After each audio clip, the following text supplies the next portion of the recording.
The bell rose before dawn, a single note that seemed to hold the whole convent in its throat.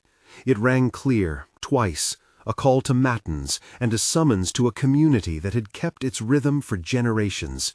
And then, from the ridge beyond the olive trees, another sound answered, the distant, ordered roar of something new upon the horizon. The bell faltered. In the courtyard, a handful of nuns stood with their hands folded against the cold stone, listening as if the air itself might translate what was coming. This channel seeks out the voices that time tried to silence. Stay with us until the end. If the story moves you, subscribe and share. We support the scholars and conservators who bring these lives back into daylight. They called their house the Convent of St. Catherine of Thessal, though on the ledger it was simply the Sisterhood at the High Road. Stone walls, low windows, an herb courtyard where rosemary and rue grew like prayers made visible.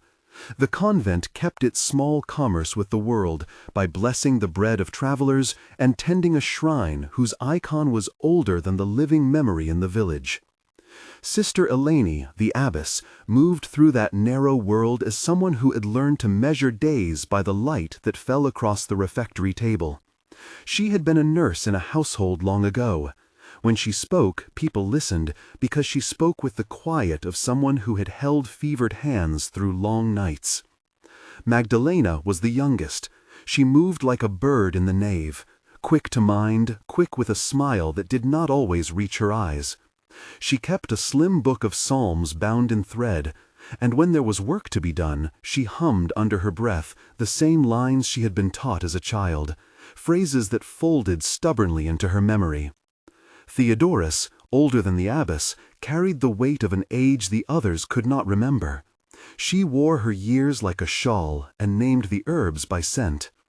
Irene was broad-shouldered and steady, until, on a march 2 years prior to these events, she had collapsed and never quite recovered the same gait.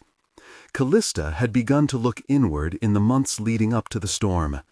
Anna, who had a quick laugh hidden under her hand, moved between them all, tying laces, carrying water, making small accommodations that kept the whole from fraying. Outside the convent, the world had become a geography of flags. News slipped in by way of travelers and Venetian merchants, by way of the occasional letter folded into boiled oil and smuggled across borders. The fall of Constantinople, 6 years before, had refashioned the map of power. The great city's stones still bore the echoes of Byzantium, but the new order worked through registers, through lists and reassignment, a steady administrative erasure that took what could be listed and folded it into the imperial book. The sisters had heard tales of erasure in the mouths of those who feared it, a name for an impulse to assimilate, to reassign houses and rename relics so that what had been might become, in official records, something else.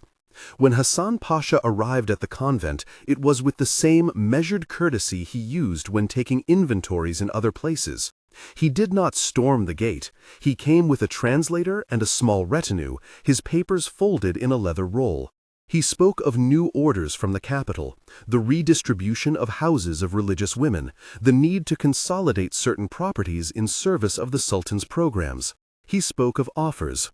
The translator read aloud, his voice even and precise, the sort of voice that turns an uprooting into a transaction. An offer of relocation to the imperial house at Topkapi, the translator said, and set the words down between them like coins. Assistance with passage. The Sultan grants a modest purse for the transfer of those who agree. Those who remain shall be recorded as abandoned. Eleni placed her hands in her lap and looked at Hassan without accusation. "We have tended the sick," she said. "We have sung the hours. If the ruler asks for our obedience, we will obey that ruler as we obey God." Hassan inclined his head. He would later be described in an Ottoman registry as an officer executing orders, no incident recorded. The ledger would be brief and efficient. For days, the convent moved with a new urgency.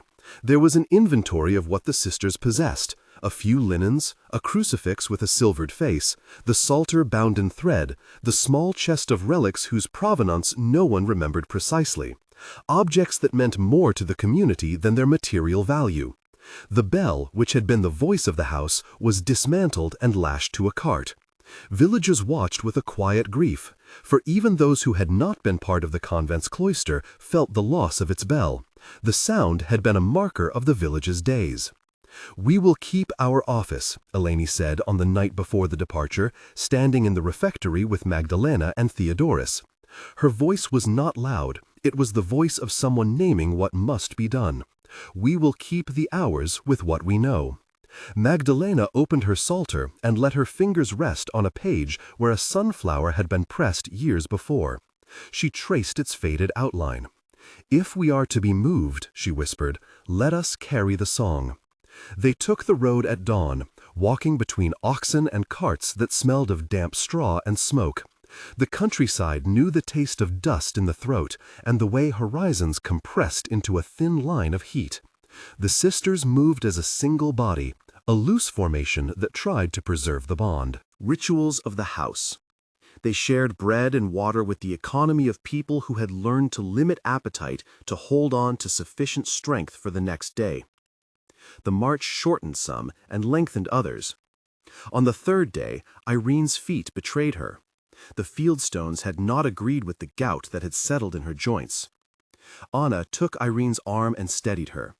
Callista, whose face had been tightening for weeks like a shutter, sat on a low rise and watched the road as if she could weigh the sky. "Do you remember the days of the old harvest?" Theodorus asked once during a brief stop, and the question moved like a charm through the group, reclaiming, for a moment, a sense of ordinary time. Still, the road ate people. Not with the brutality of battle. There were no banners trampled underfoot, no mass graves smoked and strewn, but in attrition. Fever that took someone in the night, a cough that would not leave. They set down names on slips of paper when someone did not wake. The register the Ottoman officers would later file would list a few as died en route. The private letter of a Venetian merchant who had seen their passage would note, in its polite outrage, some were left by the roadside. Each phrasing was a translation of loss into something bureaucratically manageable. At night, the sisters kept their rituals as a tether. They prayed the hours in the small mobile chapel carved from a wagon chest, candles stubbed against the wind. Their voices, muffled by blankets, rose in psalm and countered the unsteady world with ordered sound. Magdalena would run a fingertip along the edge of the book, pausing on phrases she had loved. "Lux in tenebris lucet." Light shines in the darkness. The phrase became a private refrain, half phrase, half promise. On the fifth day, after a dawn that felt unmoved, the road narrowed to a stretch of scrub and a sharp incline. They had been told the journey would end at the port, that the emperor's men would provide passage to Topkapi. When the first galley loomed on the horizon, it looked like a low beast of wood, oars glittering like the teeth of a comb. The harbor was a tangle of masts and sails and banners. The city rose beyond it in competent stone, punctuated by domes and minarets that cut the sky into a new pattern. For the sisters, who had only ever seen Constantinople as a rumor in the mouths of travelers, the city presented itself as a geography of power: great walls, glossy tile, gardens that smelled of oranges. Boarding was orderly and official. Men with measured hands read names from lists, while others stacked bundles into the hold. A small manifest survives in a Venetian merchant's correspondence. On the 8th day of the month, a group of women came under guard from the high road. They carried a few sacred objects and their books. They were given passage for a fee. Magdalena watched the crowd in the harbor with the same intense attention she gave to the margins of her psalter. She saw how people edged around the sisters as if the nuns were both invisible and an inconvenience. Hassan's men took inventory with the cool thoroughness of those who have learned to turn life into lists. The sisters were assigned to quarters near the palace, quarters that were supposed to be honorable in the terms the translator used. The olive oil of language made the displacement sound as gentle as a kind gesture. But the city swallowed identities with a different kind of patience. Houses were renamed, icons repurposed, shrines given new patrons whose names appeared promptly in the official annals. The sisters, who arrived carrying the slow, self-contained time of the convent, found themselves lodged within a complex that echoed with the footfall of palace service. They were permitted a small chapel below the service quarters, a place allotted with the same administrative neatness as cots and carpentry work. A cave in the city's belly, where candles could be set and prayers uttered in a voice that would not reach the high rooms of top copy. At night, once assigned and settled, they gathered in that lower chapel. The stone was damp. It smelled of candle wax and the faint green scent of the herbs that Anna pressed between pages. Their voices there were thinner, as if someone had turned down the world's volume. Eleni stood at the head and led the hours. Theodorus, whose hands remembered how to trace letters on parchment, lit the candles with a care that made the act into a small rebellion against the dim. It was in that cramped darkness that Magdalena performed the first of her small, clandestine rituals. She took a knife, not large enough to seem purposeful, but sharp, and she found a beam in the rafters of the chapel, a place the light barely touched. The wood was soft with age. Her hand trembled once and then steadied. She carved a bird, a simple, honest mark, beak, wing, tail, that no ledger would notice and no official would record. To an inventory, it was nothing. To her, it was everything. "We keep things that cannot be listed," she told Anna later, her voice a hush that scraped like a coin. "They call it nothing, but it is our name." Days in the palace precincts moved by an unfamiliar calculus. There were audiences where a translator would render orders and promises with a courteous neutrality. There were ledgers that recorded allowances and the reassignment of properties. There were small humiliations wrapped in kindness. The sisters were presented with silks for parade, garments that glinted in the sun and made some of them blush and others recoil. The silk was heavy in the hands of women more used to linen. It felt like a costume meant to display rather than to serve. There would be chronicles that later mentioned, in passing, how certain houses were paraded in a processional, showing the Sultan's magnanimity. The tone of such entries was perhaps meant to admire. To those who had been moved, it read as another modality of erasure. Among the palace attendants there was a scribe who kept a ledger of those transferred into imperial service. He recorded names like a necessary litany. Sister Eleni, transferred, including psalter and crucifix. Sister Theodorus, transferred. Sister Magdalena, transferred. His notations made no space for the ache of departure, but they would become a crucial corroboration for scholars centuries later. Archive Ottoman Register, transfer entries. There were also letters, brief and brittle, written by a Venetian merchant who had watched the sisters as they passed through the docks. He wrote to a colleague, "They sang as they walked. Their voices were small. No one in the harbor answered." The line is both a witness and a lament. Archive Venetian letter, observation. The sisters adapted by making small preserves of their former life. The chapel beneath the palace developed into a place of guarded ritual, psalms in the softened light, the pressing of bread together, whispered names.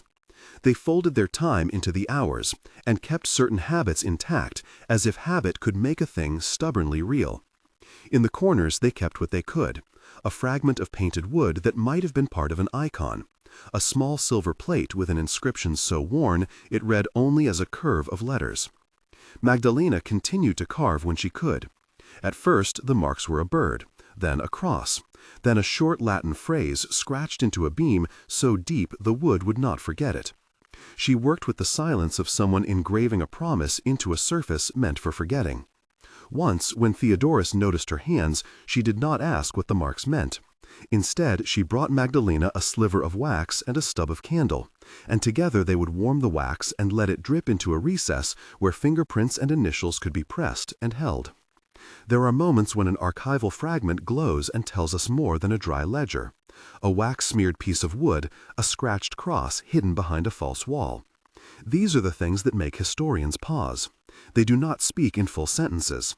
They confess only in fragments. They are, however, proof against erasure by every kind of clerical neatness.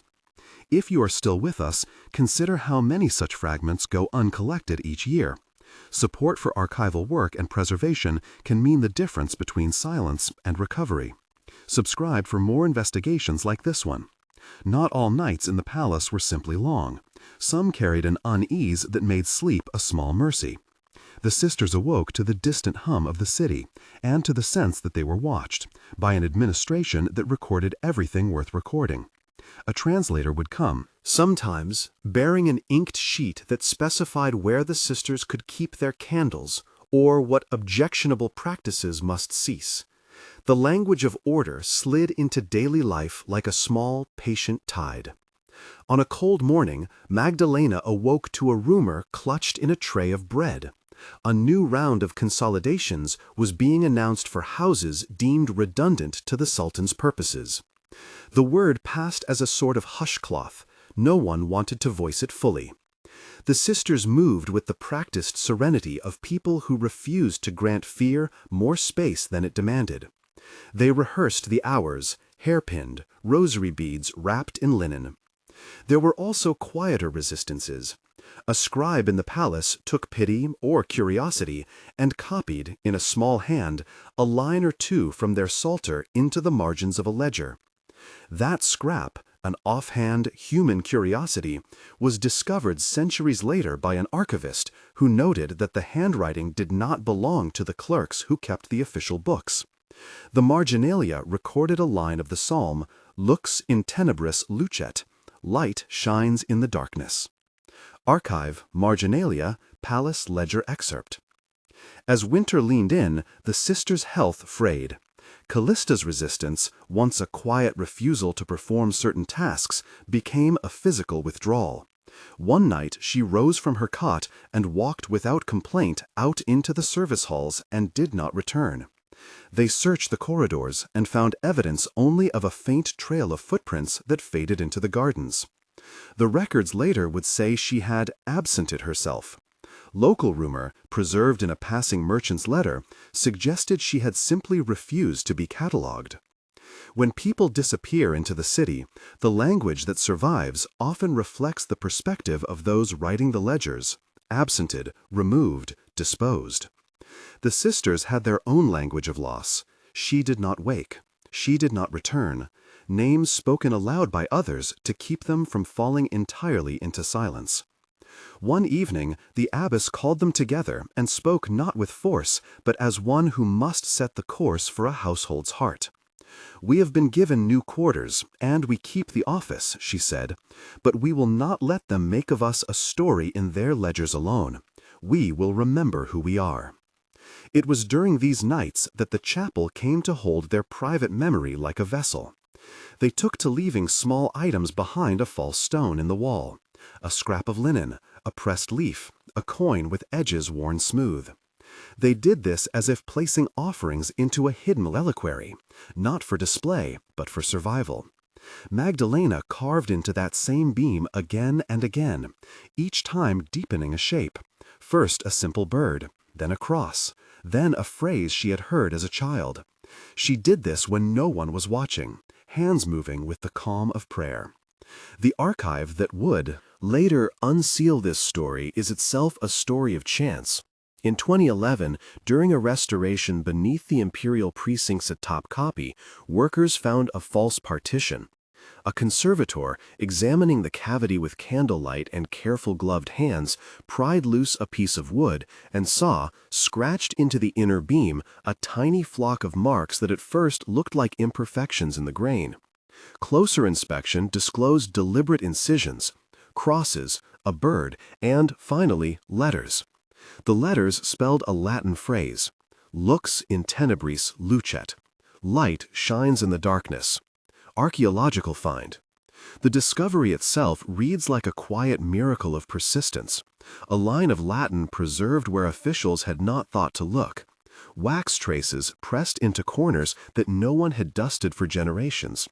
It was not a headline, it was a careful note in a conservator's report. But it allowed the fragmentary evidence, the Venetian letters, the Ottoman transfer registers, the marginalia in a palace book, to cohere into a human story.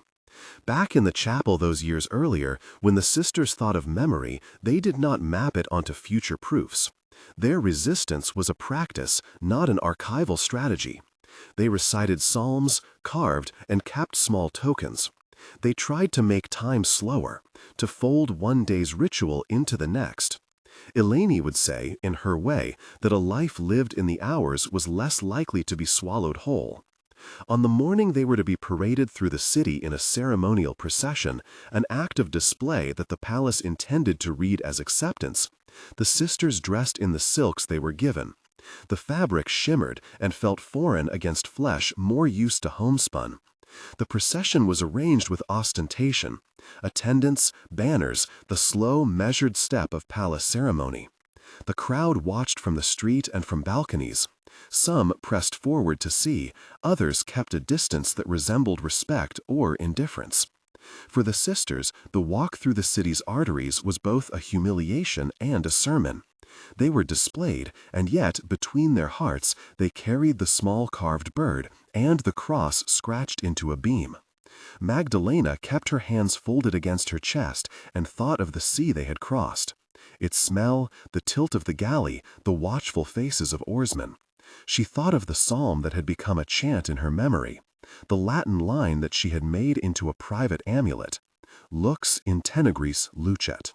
It was not only a phrase, it was a way of refusing to allow darkness to name the world entirely. After the procession, they were taken deeper into the palace's service quarters. There, they were given work that kept them visible enough to be known and invisible enough to be hardly counted.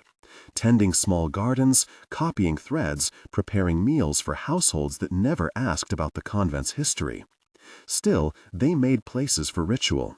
In a kitchen with a low hearth, they would set a simple cross from one of the trunks and sing a psalm by the light of a single candle, letting the voice of the house make a small island against the ocean of daily labor.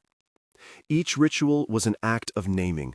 Each carving was a refusal to be recorded as nothing more than an entry in a ledger. The phrase Magdalena had scratched into the chapel beam remained hidden behind plaster and a wall that time and renovation would later forget. It stayed long enough to be found by hands that were careful decades later. There are questions scholars ask now. How did they survive? How were they treated? Questions that meet with partial answers from registers, letters, and the material record. The Ottoman ledgers show transactions. The Venetian correspondence offers witness. The beam with its scratches gives a human voice. Together, they give a mosaic that is not whole, but is enough to hear a heart beating under the official lines. On the day the conservator unsealed the cavity and read the Latin phrase under the light of an electric lamp, she paused. It is easy to imagine the scene as a cinematic reveal, but in truth it was the slow, patient work of hands trained not to rip but to reveal. A notation was made, an inked card filled, beam inscription, crosses, bird motif, Latin phrase, lux in tenebris lucet, light shines in the darkness. The cataloging took time. The beam was removed and conserved. Archive, Conservatives Report, 2011. When scholars later began to connect the beam to the accession lists and the Venetian letters, a picture emerged. A convent moved by imperial ordinance, women who kept the hours and covertly maintained memory through carving and wax, and a phrase that bridged their interior life with a material trace. The phrase itself, Latin scrawled in a tongue that had served devotion for centuries, assumed an outsized moral weight in the modern telling. It is important, however, to remember that what matters most is the pattern of life, the daily offices, the sharing of bread, the persistence in small gestures. The evidence allows for cautious inference. It does not tell us everything. It does not, mercifully and painfully, tell us the private pain that never entered a ledger. It does tell us that these women resisted erasure the only way open to them, by keeping the rhythm of their house and by making marks that could not be easily annexed into the language of administration. There are still empty spaces in the record, places where we must not overclaim. Some marginal notes in later accounts suggest that a few sisters were assimilated into household service and permitted to keep a measure of devotion. Others simply vanish from official lists. Where the documentary trail falls silent, we must rely on the artifacts and caution. A marked ledger that speaks of transfers is administrative. A carved beam is intimate. Together they form a dialogue between the public and the private. Even now, centuries later, the beam's little bird survives in a conservator's tray. The cut of the knife still visible under magnification. The wax residue identifiable under analysis. The phrase, "lux in tenebris lucet," sits next to it as an explanation and as an invocation. It is a small, stubborn light. What happened to the sisters after the events recorded in registers and letters is not always tidy. Some found life within the palace's rooms, serving in ways that allowed them continuity of a kind. Others moved, escaped, or simply disappeared into the city's weave. The records give dates and listings, but the human lives in those lists remained for a long time living breath and not an accounting. The recovery of their marks, the beam, the marginal notes, the merchant's line about small voices in the harbor, allows us to hear them again. When the abbess led the hours in the low chapel for the last time we have on record, she did so with a voice that was both fierce and tender. She named each woman as she could, and they answered in the way of people who have learned to name each day as if it might be the last they can claim for themselves. Their rituals were not grandeur. They were continuity, sustenance, a refusal to allow the machinery of power to reduce them to a line item. The discovery of the beam and the corroborating documents did not rewrite history in a single stroke. What it did was to rehumanize a ledger. It allowed scholars and neighbors centuries later to understand that administrative language often hides human stories. It reminded the modern reader that erasure is not always sudden and violent. Sometimes it is a methodical cataloging that, over time, reduces names to entries and people to numbers. The marks Magdalena made, bird, cross, the phrase, were acts of memory. They were also an argument that the life of a community could be conserved in the small, uncountable things people kept close. Those traces survive because someone in 2011 had the patience to look behind a plaster wall, and because a conservator cataloged what she found with a tenderness often absent from bureaucratic accounts. They survive also because historians learned to read across registers and letters, to let the margin annotations guide them into the private life of a housed community.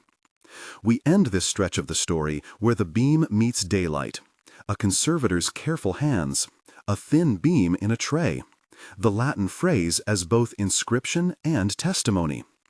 Ahead lie more voices and more fragments, the fate of the sisters within the palace, the reconstruction of daily life from pastry crumbs and wax, the later histories that would name some of them and consign others to silence. There are more documents to trace, more inventories to cross-reference, and the continuing work of preservation to support. If this account has moved you, consider that recovery does not happen by accident. Subscribe to the channel, share this story, and, if you are able, support the archival work that brings such fragments back into light. The past keeps speaking if we do the patient work of listening. From there, the work bends toward particulars. The beam had opened a door. What followed was a patient, often fragmentary, accumulation of things that could be held up to light and asked to speak. Pastry crumbs pressed into mortar told of ovens fired at the same hour each morning, their starches carbonized in a way that an analyst could read as a daily pattern. Thin flatbreads for the sisters who rose before dawn, richer loaves for the infirm. Wax drips on floorboards and on the undersides of pews marked hours of devotion. Small pools where candles had been trimmed and relit, a map of repeated gestures. Soot patterns around a hearth told which benches were warmest, and where a woman might have sat to darn stockings or to listen to a novice's frightened confession. Tiny residues, almond oil in a pan, the desiccated smear of fruit, gave texture to a day that otherwise only existed in accounts of bread allocation and linen inventories. Objects shifted the argument from administrative to intimate. A comb, its teeth worn unevenly, carried traces of hair and pigment that matched dyes used by weavers in a riverside quarter. A needle case, bent where a seamstress had rested her palm, bore threads of a silk only occasionally listed in the convent's ledger. One hem showed meticulous embroidery in a pattern of leaves and tiny crosses. The stitches suggested long evenings by lamplight, and hands that had practiced the same motion until it left indentations in the wood of a table. These were not the goods that counted in tax rolls, but they were the goods that kept people whole. Paper, when it appeared, was furtive and stubborn in its omissions. Inventories logged quantities, and sometimes, in passing, the names of recipients. To be given to Sister Helena for infirmary, to Sister Anna transferred. The language of those notes was functional and habitually impersonal. Yet, hands changed over time, and the marginalia betrayed irritation or tenderness. A scribe impatient with damaged wax seals scrawled an exasperated remark. A later clerk, unfamiliar with convent shorthand, penciled an explanation that betrayed curiosity rather than indifference. It is in those margins that scholars leaned, because the official entries were designed to serve a ledger's logic rather than a life's texture. One line in a merchant's account, only 3 words, added as an afterthought, became an axis for a small biography. It read in cramped ink, "Small voices at harbor." The merchant's work concerned shipments of salted fish and wax, but he had paused and noted the sound of children or women on the quay. That phrase, paired with a transfer entry in the palace ledger, 3 to household service, received, made it plausible that at least some women had left the enclosure not by legal petition, but by routes that blurred the line between choice and compulsion. From that sliver of a note came a search for a portmaster's tally, an affidavit from a ferryman, an entry in a craftsman's book marking the sale of extra loaves to sailors who later sponsored newcomers to a household. Other traces were quieter and more ambiguous. Several sisters were recorded as remaining under the direction of the abbess, a phrase that, in practice, sometimes meant physical continuity of place and ritual. In other cases, it meant continued spiritual oversight while day-to-day life moved into palace service. A few names reappear in household lists as singer or laundress with wages attached, wages that were modest but that at least registered a fiscal presence. These entries allow us to sketch a range of outcomes: a woman who kept liturgical duties within a palace chapel, another who stitched linens in a scullery and kept a small cross hidden beneath her shift, a third who vanishes from records and might have married into a craftsman's family or changed name and trade.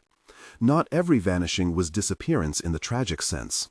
Change in that era often entailed renaming and relocating, and clerks did not track women who moved off the palace payroll into neighborhood life. Yet there were also crueler processes. An inventory note about outsourced novices that, read against judicial records, suggested transactions in which guardianship and service were transferred. The language here is important. Legal terms meant different things depending on who filled the parchment. Where a scribe noted obligation accepted, a later magistrate might have recorded placed in household, each phrase shading the consent question differently. The historian's task here is to hold both the paperwork and the human possibility in tension. From the material, then, emerged stories. One of the more vivid was built around a woman whose marks kept recurring: Magdalena. The beam that bore her bird and the Latin invocation was not her only signature. A tiny folded slip of parchment, stored for centuries in an envelope of oilskin and overlooked in a chancery bundle, contained a brief prayer written in a hurried hand, for the courage to call the hour. The orthography and language scored her as literate in a convent manner, accomplished enough to transpose prayer into paper, not merely mouth it. A later list recorded that a Sister Magdalene performed matins at the palace chapel the winter after a transfer. Whether that listing names the same Magdalena who carved the beam cannot be stated with certainty, but the convergence of object, inscription, and later clerical notice allows a plausible continuity. She kept her ritual, in some form, even as the administrative world rearranged her circumstances. Another thread led to a woman listed only as the weaver's novice in a parish account. Her name, reconstructed from a payment to a distant loomkeeper, suggested she had been apprenticed out when the convent's economy faltered. There is a recipe-like intimacy in those payment receipts, a week's worth of barley for the novice in exchange for 2 weeks of labor at the loom. From such crumbs we infer daily labor, an Exchange that bound spiritual formation to economic necessity. It is easy to moralize the arrangement. It is harder and more truthful to accept both the constraint and the daily skill it produced. Sometimes the documents yielded direct evidence of resistance and agency. A notary's deposition, taken, it seems, after a scuffle on the edge of the palace gardens, records a woman who refused to be moved without a written promise for her sister's care. Her insistence produced a handwritten agreement, awkwardly formed, that placed her sibling under the oversight of a named matron. That agreement saved a person from dispersal. It also illustrates how law, even then, could be tactically employed by those with few formal levers to pull. The use of the ledger by the vulnerable to make claims on their own behalf is a recurrent but underappreciated form of resistance. To be named in an account was a frail protection, but protection nonetheless. Not everything could be reconciled. There remained, in many cases, only the faintest trail. A scrap of wax sealed to a letter without a signature. A notational dot beside a name in a ledger that could mean payment rendered or debt forgiven. Against these lacunae, one must resist both nostalgia and pessimism. The archive is not a romance. It does not always present full answers. It is, however, a place where absence itself speaks if read with care. Marginal notes that complain about waste suggest the labor of women whose work was not deemed profitable enough to be separately enumerated. A remark that a chest had been emptied after a transfer indexes loss. These fragments accumulate into a different kind of narrative, one that is less a tidy biography than a composite portrait, a palimpsest of lives rubbing up against administrative function. From pastry crumbs and wax to stitched hems and ledger entries, the picture that emerges is of a community that sustained itself through small economies of care and craft, using rituals, marks, and petitions as a repertoire of endurance. The palace was not only a site of absorption. It was a place where identities were renegotiated under pressure. And then there are the moments of rupture. The recorded debate by the palace stewards about whether to accept certain women into service, a discussion that betrays anxieties about resources and reputation. Those minutes are curiously frank. A steward notes that they keep their prayers loudly and often, as if religiosity could be a liability in a household worried about discipline. Another steward counters that they keep pattern, meaning valuable skills in spinning and copying. The tension is telling.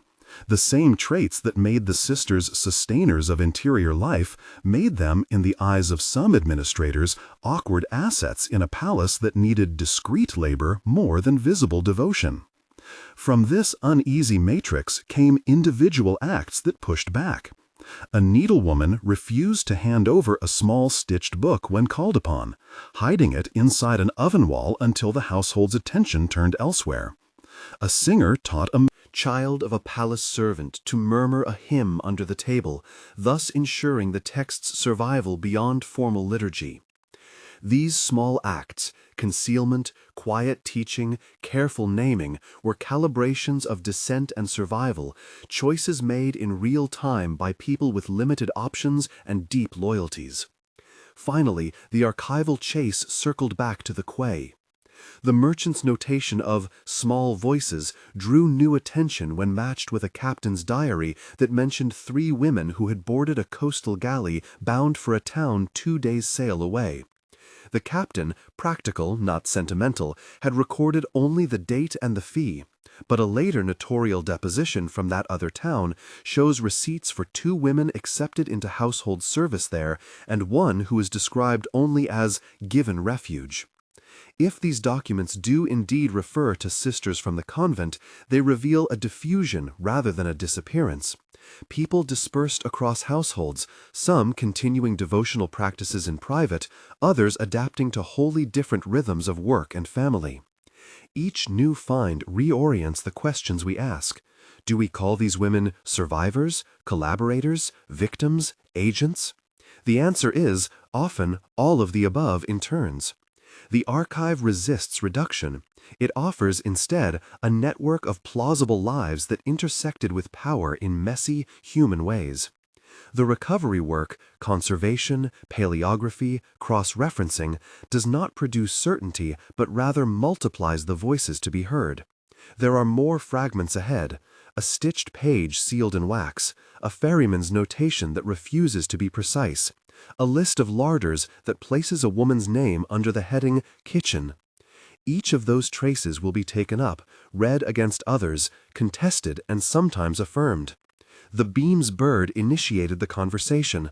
What follows will be a slow, cumulative attempt to let the women speak across centuries, through crumbs and wax, ledger and hand, so that their small lights, those lux in tenebris lucet inscriptions, may continue to shine.